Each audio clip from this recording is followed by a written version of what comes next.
welcome to my channel. I am Simran Sahani. तो all the class 12 students आज पढ़ते हैं क्लास 12 पॉलिटिकल साइंस का chapter new centres of power के added topic. अब जो पूरा चैप्टर है new centres of power according to your NCERT book, जिसमें European Union, ASEAN, China, South Korea and Japan के बारे में पढ़ाया गया है, वो पूरा चैप्टर मैंने एक वीडियो में कंप्लीट करा दिया जिसका लिंक डिस्क्रिप्शन बॉक्स में गिवन है।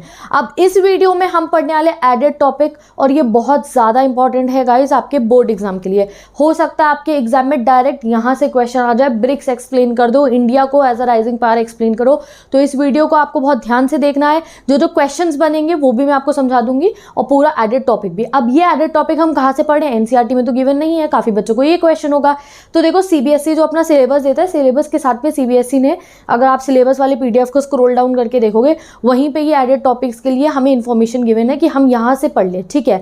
जैसे ब्रिक्स की गिवन है हमारे को, उसके बाद हमारे को गाइज इंडिया की भी इंफॉर्मेशन गिवन है, और फिर हमें इजराइल की भी गिवन है और रशिया की भी गिवन है। तो सब हम जो हमारा एडेड टॉपिक है वहीं से पढ़े, जितनी इन्फॉर्मेशन सीबीएसई ने हमें प्रोवाइड करी है सब हम आज इस वीडियो में कवर कर लेंगे, ठीक है। अब एक और टॉपिक इसमें ऐड हुआ है SAARC, सार्क जो है। तो सार्क गाइज उसका क्या है, अभी जो अगला चैप्टर है ना आपका कंटेम्प्रेरी साउथ एशिया, उसमें हम सार्क के बारे में वैसे भी पढ़ने वाले हैं।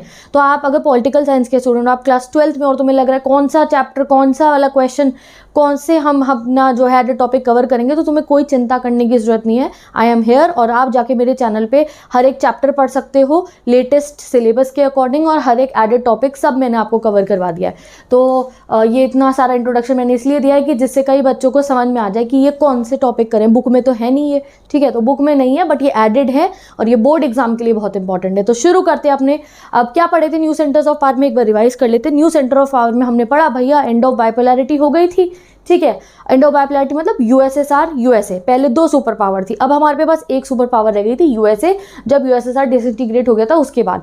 तो हमने जितना भी चैप्टर अभी तक पढ़ा है, पार्ट 1 वीडियो में न्यू सेंटर्स ऑफ पावर किया, ऑल्टरनेटिव सेंटर ऑफ पावर किया, हमने पढ़ा कि कैसे अमेरिका की हेजिमनी है, अमेरिका की डोमिनेंस को टक्कर देने के लिए हमारे वर्ल्ड स्टेज में और भी पावर्स हैं, जैसे यूरोपियन यूनियन है, एशियान है, चाइना है, जापान है, साउथ कोरिया, और साथ ही के साथ में और भी पावर्स आज के समय पे इमर्ज हो रही है, जो अमेरिका की जो इतनी डोमिनेंस हो रही थी ना, इकोनॉमी पे भी, मिलिट्री पे भी, और साथ ही के साथ कल्चर भी, सबको इन्फ्लुएंस करा था अमेरिका। उस सब डोमिनेंस को डिक्रीज करने के लिए आज के समय पे we are having multipolar world. सारा हमारा जो विजन है ना वो सच होता दिख रहा है कि भैया यही नहीं कि बस एक अमेरिका रह गया, नहीं, अब हर एक कंट्री के पास अलग अलग पावर्स आती जा रही है। तो 4-5 कंट्री हम फर्स्ट पार्ट में पढ़ चुके हैं। इस पार्ट में हम शुरू करेंगे एक सबसे पहले एक ऑर्गेनाइजेशन से जिसका नाम है ब्रिक्स, उसके बाद हम पढ़ेंगे रशिया, फिर इंडिया, फिर इजराइल, ठीक है। तो सबसे पहले पढ़ते हैं ब्रिक्स के बारे में, बहुत इंपॉर्टेंट है आपके एग्जाम के लिए।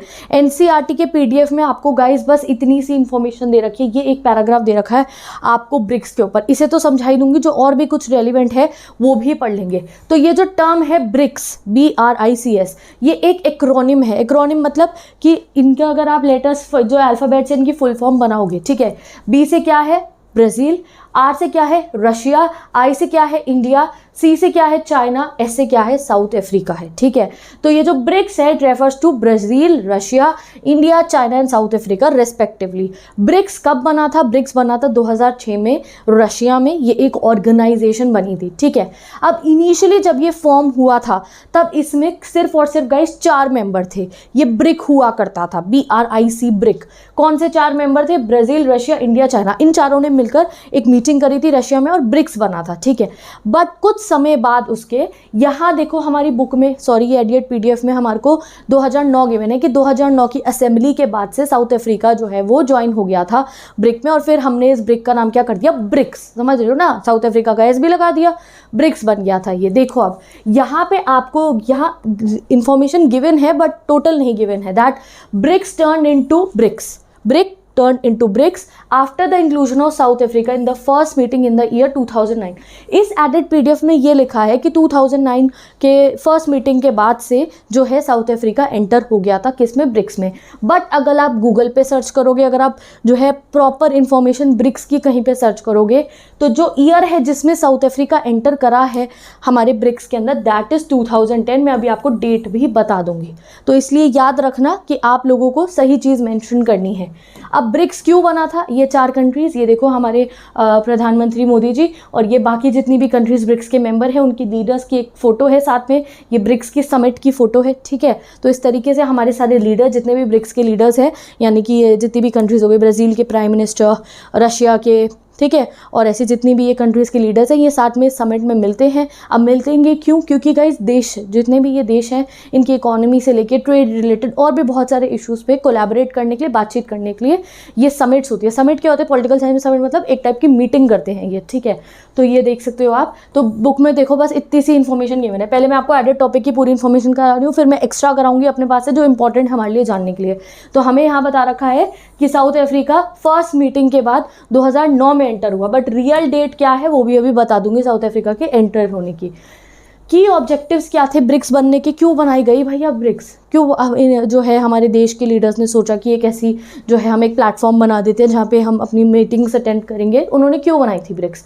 तो ब्रिक बनाने का प्राइमरी मतलब एक ऑब्जेक्टिव आपको पता चल गया, एग्जाम में आएगा what are the objectives of BRIC, तो पॉइंट नंबर 1 डाल के आपको ये ऑब्जेक्टिव लिखने होंगे। क्या होगा ऑब्जेक्टिव? खुद सोचो, इतना सारा न्यूज़ एंड पावर मैंने पढ़ाया था। क्यों देश आपस में ऑर्गेनाइजेशन बना रहे हैं? आपस में कॉपरेट कर पाए, कि भैया बातचीत, जहाँ कई बार मिसकम्युनिकेशन होती है तो पता है ना क्या होता है, लड़ाई होने के चांसेस हो जाते हैं। तो कॉपरेट करने के लिए, बातचीत करने के लिए, म्यूचुअल एक दूसरे के साथ हेल्प करने के लिए ये ब्रिक्स बनाई गई थी। तो क्या थे पहले objective? To cooperate and distribute mutual economic benefits among its member.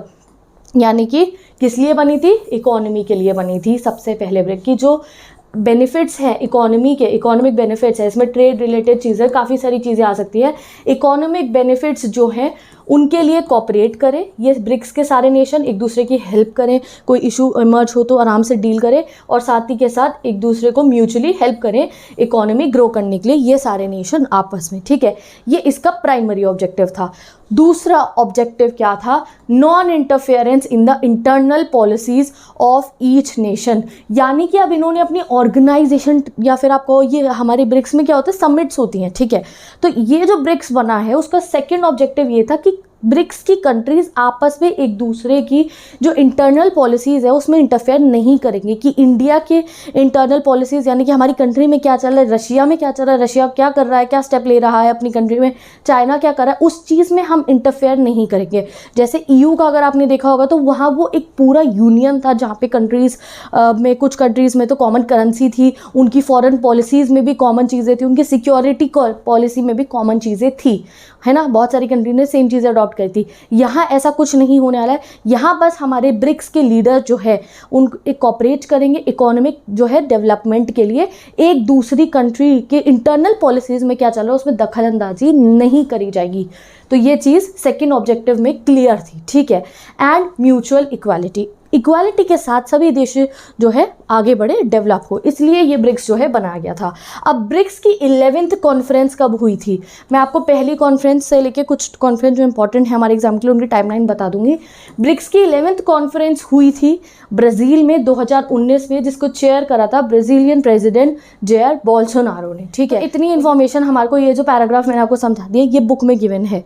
Book मतलब NCERT के एडिट PDF में, CBSE के एडिट, नहीं पता कहाँ से डाउनलोड करोगे उसको डिस्क्रिप्शन बॉक्स में लिंक दे दिया मैंने एडिट PDF का, वहाँ से इसको चेक कर लेना, ठीक है। इतनी इन्फॉर्मेशन हमें दी थी, बट थोड़ी सी और इन्फॉर्मेशन हमें जाननी चाहिए, क्योंकि यहाँ साउथ अफ्रीका का जिस तरीके से हमें मेंशन करा गया, हमें डिटेल में पढ़ लेना चाहिए कैसे साउथ अफ्रीका ऐड हुआ था, ठीक है। तो यहाँ आप देख सकते हो, दोबारा आपका रिवाइज हो जाएगा। अगर एग्जाम में क्वेश्चन है व्हाट इज ब्रिक्स, तो ऐसे बनाना क्वेश्चन अगर आएगा व्हाट इज ब्रिक्स, या write a note on BRICS. तो BRICS is the acronym coined to associate 5 major economies. BRICS एक एक्रोनिम बनाया है हमने 5 मेजर इकोनॉमीज़ को रेफर करने के लिए। ये जो पांचों कंट्रीज़ है ये मेजर इकोनॉमीज़ है, ये राइजिंग इकोनॉमीज़ है। These countries are the one of the country जो हमारे वर्ल्ड को इस समय पे एक मल्टीपोलर वर्ल्ड बना रही हैं। तो ये 5 कंट्रीज़ कौन सी है? Brazil, Russia, India, China and South Africa, ठीक है। अब 2009 से जो ब्रिक्स की गवर्नमेंट्स है, यानी कि ब्रिक्स के जितने भी नेशन के जो लीडर्स हैं वो फॉर्मली मिलते हैं समिट्स में, ठीक है। अब ये ब्रिक्स कैसे काम करता है? तो हमारे लीडर समिट मीटिंग होती है, कभी ब्राज़ील में होती है, कभी रशिया में होती है, कभी इंडिया में होती है, मीटिंग्स होती है, वहाँ पे लीडर जाके मिलते हैं और जो जो ऑब्जेक्टिव्स हैं उनको कंप्लीट करने के लिए बात करते हैं, ठीक है। और जो है लास्ट मीटिंग की अगर हम बात करें तो मैंने आपको बता दिया था, लास्ट मीटिंग हुई है 24 जुलाई को 2022 वर्चुअली इन द चाइना, ठीक है। चाइना में वर्चुअल मीटिंग हुई है ये, ठीक है। तो यहाँ आप देख सकते हो। अगर ये हमें करंट अफेयर्स भी तो पता होने चाहिए ना, मे बी एग्जाम में क्वेश्चन आ जाए। तो अभी लेटेस्ट मीटिंग कब हुई है, 2022 में 24 जुलाई को चाइना में हुई है। ये 14th मीटिंग थी, ठीक है। ओरिजिनली अगर हम स्टार्टिंग की बात करें तो पहले बस 4 कंट्रीज इसके मेंबर थी, मैं बता चुकी हूँ, रिविजन हो जाएगा हमारा। बाद में इसमें एस कब ऐड हुआ, जब साउथ अफ्रीका ऐड हो जाता है, कहाँ पे, ब्रिक्स में। साउथ अफ्रीका इनिशियली जो है नहीं था ब्रिक्स में, बाद में ऐड होता है, ठीक है। अब मैं आपको ये बताती हूँ साउथ अफ्रीका कब ऐड हुआ था। ये देखो आप खुद भी गूगल पे एक बार सर्च कर सकते हो चेक करने के लिए। South Africa was invited to join BRICS on 24 December 2010। तो अब साउथ अफ्रीका कब ज्वाइन हुआ था, तो गाइस साउथ अफ्रीका 2010 में ज्वाइन हुआ था, as per you can say that, जितना हम सर्च करके पता लगाएंगे, ठीक है।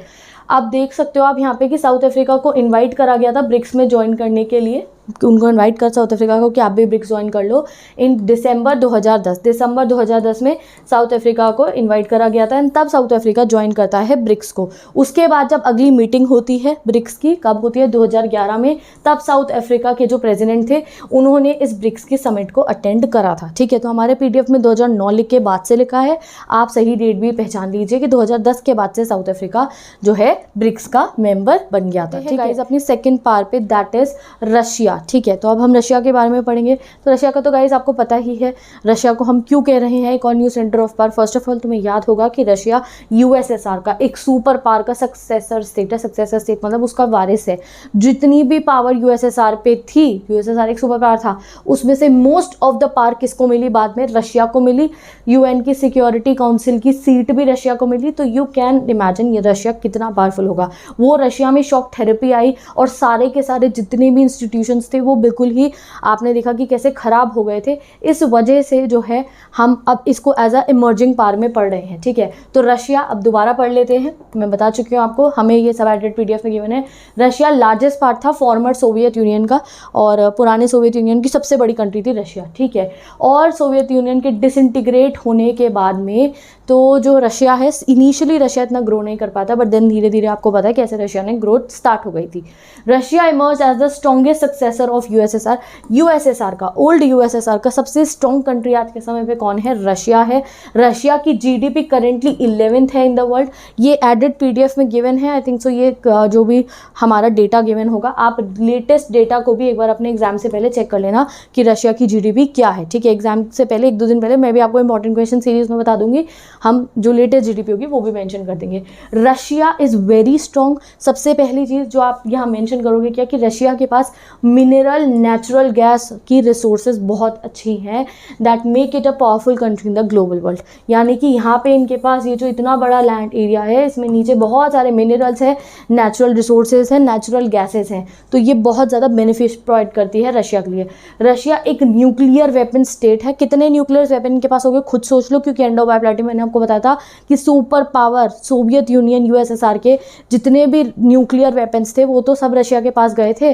तो जितने एक अमेरिका पे हुए करते थे जिस समय पे कोल्ड वॉर चल रहा था, उनमें से ज़्यादा जितने भी वेपन्स थे सब रशिया के पास गए हैं, ठीक है। रशिया एक परमानेंट मेंबर भी है UN के सिक्योरिटी काउंसिल का, एंड इस वजह से you can say that Russia एक बहुत इंपॉर्टेंट पावर बनी आफ्टर द USSR का डिसइंटीग्रेशन, अमेरिका की डोमिनेंस को टक्कर देने के लिए एंड मल्टीपोलर विजन को स्ट्रॉन्ग करने के लिए, ठीक है। तो रशिया के बारे में इतना ही हमें गिवन है, मैं एक्स्ट्रा नहीं पढ़ा रही क्योंकि देखो एडेड टॉपिक में हमें इतना ही गिवन है। चलो अब देखते हैं हम India as a emerging power, ठीक है। अब India, the 21st century India, 21st century के इंडिया को एक बहुत इंपॉर्टेंट पावर माना जा रहा है ग्लोबल स्टेज पे, बिकॉज गाइस पूरा का पूरा वर्ल्ड हमारी ना ये राइजिंग पावर को खुद देख पा रहा है। हमारा जो राइज हो रहा है ना पावर का, वो सिर्फ एक जगह में नहीं हो रहा है कि हम बस इकोनॉमिकली स्ट्रांग हो रहे हैं। No, we are rising multi dimensionally. हमारी इकोनॉमी तो स्ट्रांग हो ही रही है, प्लस हमारे इंडिया का जो कल्चरल वैल्यूज़ हैं, जो हमारा कल्चर है, वो भी बहुत ज़्यादा डेवलप हो रहा है। और जो हमारी पोजीशन है, पोजीशन जो हमारी मैप पे पोजीशन है, जहाँ पे हम लोकेटेड हैं, हमारे पास इतनी सारी कोस्ट लाइन है, हमारे नाम पे तो एक ओशन भी है, ठीक है। तो ये एक जो स्ट्रेटेजिक लोकेशन है, इस वजह से हम बहुत इंपॉर्टेंट पार हैं पूरे ग्लोबल स्टेज पे। प्लस हमारी जो पॉपुलेशन है, it makes us very strong. Population एक कंट्री को स्ट्रॉन्ग भी बहुत ज़्यादा बनाती है। तो these are the reasons we are a rising economic power, new centre of power. अगर हम इकोनॉमिक पर्सपेक्टिव से देखें तो हमारी इकोनॉमी जो है, हमने हमने टारगेट करा है कि हम अपनी इकोनॉमी को और ज़्यादा स्ट्रॉन्ग करेंगे with a targeting goal of $5 trillion, ठीक है। और हमारे पास एक ह्यूज मार्केट है। अब देखो हमारे पास इतनी पॉपुलेशन है, उसका हमें इतना इकोनॉमिक बेनिफिट, जितनी पॉपुलेशन मतलब उतना बड़ा मार्केट है हमारे पास, उतने हम पावरफुल और स्ट्रॉन्ग है। और प्लस हमारे पास इतने सारी इंक्लूसिव एंशियंट वैल्यूज़ है, एंशियंट कल्चर्स हैं। इंडिया इज़ इनक्रेडिबल इंडिया, हमारे पास इतनी ब्यूटीफुल एंशियंट कल्चर है हमारा, जो हमारी कंट्री को एक इनक्रेडिबल बनाता है, ठीक है। अब एक और चीज़ है जो इंडिया को बहुत स्ट्रॉन्ग बनाती है, वो है 200 मिलियन पीपल अराउंड इंडिया के बाहर के देशों में सेटल है। India's diaspora is given. आपने देखा होगा अगर आप किसी बाहर की कंट्री में जाओ और आपको अपना कोई इंडियन फ्रेंड मिल जाए तो कितना अच्छा लगता है। तो आपने देखा होगा कि कहीं भी इंडिया के लोग काफ़ी सारे एरियाज़ में बाहर के देशों में सेटल है, और ये हमारी पावर को और ज़्यादा स्ट्रॉन्ग करता है, ठीक है। तो देखो ये कैसे गिवन है यहाँ पे, with 200 million people of Indian diaspora spreading across the globe impart distinct meaning and salience to India as a new part. Next जो है अब देखते हैं हम और क्या बताया गया है। अगर हम स्ट्रेटेजिक, जब भी हमने किसी पावर के बारे में पढ़ा, चाइना का पढ़ा, EU का पढ़ा, तो पहले इकोनॉमी देखी थी हमने, इंडिया की इकोनॉमी देख ली। उसके बाद हमने क्या देखा था, उनका पॉलिटिकल पार्ट, तो यहाँ हमने अपने कल्चर की वैल्यूज़ देखी, ठीक है। एंड थर्ड हमने क्या देखी थी, मिलिट्री। तो अगर हम स्ट्रेटेजिक पॉइंट व्यू से देखें तो इंडिया की मिलिट्री सेल्फ सफिशिएंट है with indigenous nuclear technology. We are also capable for the nuclear technology, और ये हमें एक न्यूक्लियर पावर भी बनाता है। तो हम एक न्यू सेंटर ऑफ पावर इसलिए भी क्योंकि हमारे पास भी न्यूक्लियर कैपेसिटी है। अब रिसेंटली हमारी कंट्री में देयर आर वेरियस रिफॉर्म्स जो हमारी कंट्री के डेवलपमेंट के लिए करे गए हैं, वेरियस स्कीम्स चलाई गई हैं, जैसे कि make in India scheme in technology and science. Technology और साइंस फील्ड में जो ये मेक इन इंडिया स्कीम बनाई गई है, इसने हमारी कंट्री के लिए एक माइलस्टोन सेट करा है कि हम जो है और सेल्फ रिलायंट होंगे और मेजर पावर बनेंगे। All these changes are making India an important centre of power in the present world. ये सब चेंजेस की वजह से, ये सब फीचर्स की वजह से आज के समय पे इंडिया भी एक इम्पॉर्टेंट सेंटर ऑफ पावर है। डन, इतना आपको गिवन है। ये सारी बातें, पॉइंट जो मैंने आपको बताए हैं, यही अगर आप अपने क्वेश्चन में मेंशन करेंगे you will get full marks, ठीक है। अब देखते हैं गाइस हम अपना नेक्स्ट इजराइल। अब इजराइल के बारे में हमें ये जो है पैराग्राफ गिवन है, इसी को हम कवर कर लेते हैं। इजराइल आपने कभी मैप पे चेक करा है, ठीक है। इजराइल कौन सा नेशन है, एक बार ज़रा चेक करना। इजराइल है, इजराइल के बराबर में पैलेस्तीन है। आपने इशू अभी रिसेंटली जब खबरों में आया था आपको पता भी चल गया होगा और अच्छे से इजराइल नेशन के बारे में। तो वर्ल्ड मैप पे अगर हम इजराइल को देखें और आज के समय पे अगर हम इजराइल की बात करें तो इजराइल एक बहुत राइजिंग इकोनॉमी बन चुका है 21st सेंचुरी वर्ल्ड के। तो इंडिया और इजराइल में ना 21st सेंचुरी मेंशन करना हमारे लिए ज़रूरी है। आज के समय पे वी आर राइजिंग। इजराइल और हमारे इंडिया के रिलेशंस भी काफ़ी आज के समय पे काफ़ी साउंड रिलेशंस हैं इंडिया और इजराइल के। तो Israel is also a 21st century rising economy. अब इजराइल की जो राइज है सिर्फ इकोनॉमिक वाइज नहीं है, इजराइल साइंस और टेक्नोलॉजी की फील्ड में भी काफ़ी ज़्यादा एडवांस है, डिफेंस में भी है, इंटेलिजेंस में भी है, और इकोनॉमी वाइज तो स्ट्रॉन्ग हो ही रहा है। तो इजराइल सिर्फ एक फील्ड में नहीं, इजराइल भी मल्टी डायमेंशनल वे में राइज हो रहा है। इजराइल की पोजीशन आपको पता है कहाँ है? इजराइल पूरा अरब डोमिनेटेड वर्ल्ड में एक कौन सा नेशन है? ज्यूइश नेशन है, ज्यूस का नेशन है ये, ठीक है। तो situated in the middle of burning politics of West Asian countries. अभी आपने इंडो बाइपोलैरिटी चैप्टर में मैंने आपको मिडिल ईस्ट क्राइसिस पढ़ाए थे, Iran, Iraq, Kuwait, Syria, Libya, Arab spring हमने पढ़ा कि ये उस एरिया में लोकेटेड है जहाँ पे अभी पॉलिटिकली आपने देखा कि इंस्टेबिलिटीज़ वर देयर, कितने सारे रेवोल्यूशंस हाल ही में इस एरिया में हुए हैं, ठीक है। तो इजराइल वहाँ पे लोकेटेड है अरब डोमिनेटेड वर्ल्ड में, ये Israel Jewish nation is located, ठीक है। आज के समय पे अगर हम इजराइल की पावर की बात करें कि क्यों हम इसे न्यू सेंटर ऑफ पावर कह रहे हैं, तो Israel has reach to the new heights of global political standing by virtue of indomitable defence power. Simple language में आपको क्या मेंशन करना है, इजराइल की डिफेंस पावर काफ़ी स्ट्रॉन्ग हो गई है। प्लस जो ये इजराइल है यहाँ बहुत ज़्यादा टेक्नोलॉजिकल एडवांसमेंट आ गई है। इजराइल में बहुत अच्छा इंडस्ट्रियलाइजेशन हो रहा है, इजराइल में एग्रीकल्चरल डेवलपमेंट अच्छा हो रहा है। इसीलिए जब एक कंट्री ऐसे हर एक एरिया में अपने आप को डेवलप कर रही है, मल्टी डायमेंशनल वे में अपने यहाँ जो है चेंजेस ला रही है और डेवलप हो रहा है, तो ऑब्वियसली उस कंट्री को हम क्या कहेंगे, एक न्यू सेंटर ऑफ पावर है। ये रीजंस है इजराइल के as a new centre of power बनने के। अब last but not the least, जैसे कि मैंने आपको बताया है कि इज़राइल कहाँ पे लोकेटेड है। इज़राइल अरब डोमिनेटेड वर्ल्ड में जो है लोकेटेड है and this is a Jewish Zionist nation, यानी कि इज़राइल में ज्यूइश पॉपुलेशन रहती है और ये कंट्री का अपना ही एक मोटो है, आप एक तरीके से कह सकते हो, अपना एक लोगो है, स्लोगन है इनका और एक अपनी सोच है अपनी कंट्री को इतना स्ट्रॉन्ग बनाने के लिए। वो क्या है? Sustaining against adversity. प्रिंसिपल है इस कंट्री का क्या कि ये सस्टेन करेंगे, एडवर्सिटी मतलब प्रॉब्लम्स, ठीक है, चैलेंजेस, कठिनाइयाँ, ये उन सभी कठिनाइयों को जो है क्या करेंगे? सस्टेन करेंगे, उनका सामना करेंगे और अपनी कंट्री को और स्ट्रॉन्ग बनाएंगे। जैसे आप यहाँ देख भी सकते हो कि that they are developing their country, ठीक है। ओके, तो यहाँ पे गाइस हमारा इजराइल वाला टॉपिक भी कंप्लीट हो गया। अभी रिसेंटली आपने इजराइल पैलेस्टाइन इशू के बारे में भी जाना होगा न्यूज़ से, ठीक है। पैलेस्टाइन नेशन है एंड देयर इज़ इजराइल, ठीक है।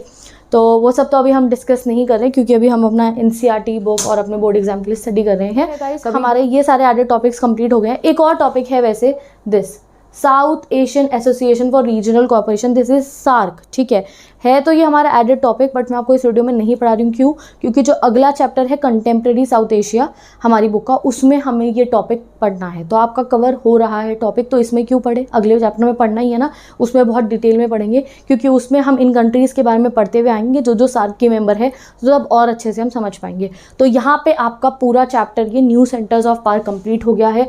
New centres of power chapter में हमने क्या समझा कि कैसे आज के समय पे ये जो मल्टीपोलर वर्ल्ड का हमारा विजन है, ऐसी वर्ल्ड बने जिसमें ऐसा ना हो कि भैया एक ही कंट्री की डोमिनेट चले। नो, हर एक कंट्री अलग अलग फील्ड में जो है राइज हो और कोई कंट्री एक दूसरे को डोमिनेट ना कर रही हो। तो ये मल्टीपोलर वर्ल्ड के विजन के लिए हमने देखा आज के समय पे कितनी सारी इकोनॉमीज राइज पर हैं, और सिर्फ इकोनॉमी वाइज नहीं, मिलिट्री वाइज भी, पॉलिटिकल वाइज भी, कोई कल्चर पे इतनी सुंदर है। अलग अलग तरीक़ों से आजकल we have so many countries also and we are having organisation also. जैसे EU ऑर्गेनाइजेशन पढ़ी, एशियन ऑर्गेनाइजेशन पढ़ी, चाइना हमने कंट्री पढ़ी, 21st सेंचुरी में हमने इंडिया और इजराइल के बारे में पढ़ा, we are a rising economy, Russia is also very strong and a new centre of power, BRICS के बारे में भी पढ़ लिया, ठीक है। तो यहाँ पे आपका ये पूरा चैप्टर कंप्लीट हो गया है। अब ये जो सार्क है उसको अगले चैप्टर में कवर कर लेंगे। And with this I am ending this video. मिलते हैं नेक्स्ट वीडियो में, bye bye, take care, best of luck. अब ऐसे अगर आपको क्लास 12 पॉलिटिकल साइंस का कोई भी चैप्टर पढ़ना है, हिस्ट्री का पढ़ना है, इकोनॉमिक्स का, ज्योग्राफी का, सोशियोलॉजी का, साइकोलॉजी का, so go and check out my channel. आपको सारे ही चैप्टर्स का डिटेल्ड और बहुत ही ब्यूटीफुल ईजी सा एक्सप्लेनेशन मिल जाएगा जो तुम्हें समझ में आने वाला है। नोट्स चाहिए और क्वेश्चन आंसर्स चाहिए तो सबसे पहले तो पिंड कमेंट चेक करा करो। जैसे इस वाले चैप्टर का पिंड कमेंट चेक करो तो वहाँ आपको नोट्स मिल जाएंगे। मैं नोट्स पेस्ट कर देती हूँ कि तुमने चैप्टर पढ़ा है, then you can revise the notes, ठीक है। और अगर आप इंस्टाग्राम चलाते हो, ठीक है, तो वहाँ से जाके एक्सेस कर सकते हो। वहाँ पे मैं सारी पिक्चर्स अपलोड करती रहती हूँ, ये स्लाइड्स की, इंपॉर्टेंट क्वेश्चन की, नोट्स की। और इंस्टा नहीं चलाते हो तो भी कोई टेंशन की बात नहीं, क्योंकि आप पिंड कमेंट में से सारे नोट्स एक्सेस कर सकते हो। तो ना I am going, bye bye, take care, best of luck. मिलते हैं नेक्स्ट।